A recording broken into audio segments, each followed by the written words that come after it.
Shalom, selamat pagi sedang jemaat yang dikasihi Tuhan. Mari kita merenungkan kebenaran firman Tuhan pada pagi ini yang berjudul Waktu Perkenanan Tuhan, diambil dari 2 Korintus 6 ayat 2, demikian bunyi kebenaran firman Tuhan. Sebab Allah berfirman, pada waktu aku berkenan, aku akan mendengarkan engkau, dan pada hari aku menyelamatkan, aku akan menolong engkau. Sesungguhnya waktu ini adalah waktu perkenanan itu, sesungguhnya hari ini adalah hari penyelamatan itu. Perkenanan menunjukkan waktu atau musim dan saatnya tiba. Perkenanan atau berkenan berasal dari kata kenan yang dalam bahasa Indonesia mempunyai arti merasa setuju, merasa suka, mengizinkan, dan dengan segala senang hati. Dalam hidup ini ada dua waktu yang dialami oleh semua manusia, yaitu Kronos, waktu yang berjalan seperti biasa, dan Kairos, waktu Tuhan atau waktu perkenanan Tuhan. Ketika waktu perkenanan itu datang dalam hidup kita, Tuhan akan membuat kita mengalami damai sejahtera. Bukan karena kita pandai dan berjasa, tapi karena Tuhan yang berkenan. Waktu perkenanan itu akan membuat Tuhan mendengarkan apa yang menjadi seruan dan permohonan kita, akan menyelamatkan dan akan menolong kita dari segala permasalahan hidup ini. Ada beberapa hal yang harus dimiliki setiap orang percaya untuk mendapatkan dan mengalami waktu perkenanan Tuhan. Yang pertama, hidup dalam keadaan tidak bercela, diambil dari Amsal 12 ayat 20 dan Mazmur 18 ayat 27. Orang yang serong hatinya adalah kekejian bagi Tuhan, tetapi orang yang tak bercela, jalannya dikenannya. Hati yang serong, hati yang bengkok, hati yang tidak tulus, hati yang kotor, itu kekejian bagi Tuhan. Tuhan memperlakukan aku sesuai dengan kebenaranku, Ia membalas kepadaku sesuai dengan kesucian tanganku. Oleh sebab itu, hiduplah tidak bercela di hadapan Tuhan. Yang kedua, sebagai orang yang baik, Amsal 12 ayat 2 dan Lukas 19 ayat 8. Orang baik dikenan Tuhan, tetapi si penipu dihukumnya.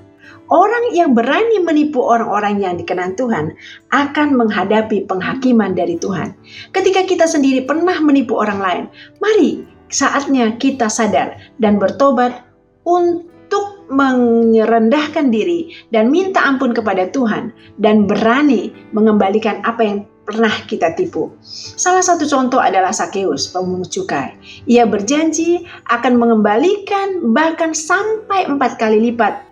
Orang baik dikenan Tuhan, teruslah berbuat baik, jangan pernah berhenti berbuat baik. Yang ketiga, hiduplah sebagai orang yang setia. Diambil dari kitab Amsal 12 ayat 22 dan Kejadian 39 ayat 2 sampai dengan 5. Orang yang dusta bibirnya adalah kekejian bagi Tuhan, tetapi orang yang berlaku setia dikenannya. Untuk sejahtera dalam hidup kita, kuncinya adalah harus setia. Berlakulah dengan setia di mana Tuhan taruhkan, baik dalam pekerjaan maupun dalam pelayanan.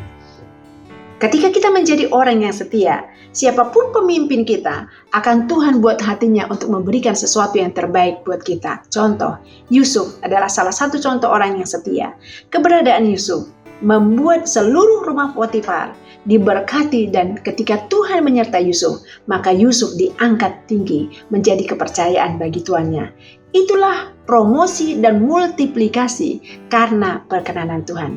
Jadilah orang percaya yang hidup dalam keadaan tidak bercerah, hidup sebagai orang yang baik, dan hidup sebagai orang yang setia. Puji nama Tuhan, mari kita berdoa. Bapa Surgawi, kami datang kepada Engkau pada saat pagi hari ini. Kami ada semua karena perkenanan Tuhan. Kami bersyukur kepadamu karena anugerah-Mu yang sangat besar, dan izinkan kami Tuhan terus melakukan apa yang menjadi kehendak-Mu, sehingga hidup kami tidak bercela di hadapan-Mu, dan kami juga Tuhan melakukan apa yang menjadi kerinduan hati-Mu, serta kami setia dan mampukan kami untuk melakukan apa yang Engkau rindukan terjadi dalam hidup kami. Terima kasih. Kehidupan kami sepanjang hari ini kami taruhkan ke dalam tangan-Mu. Dalam nama Yesus Kristus kami berdoa dan bersyukur.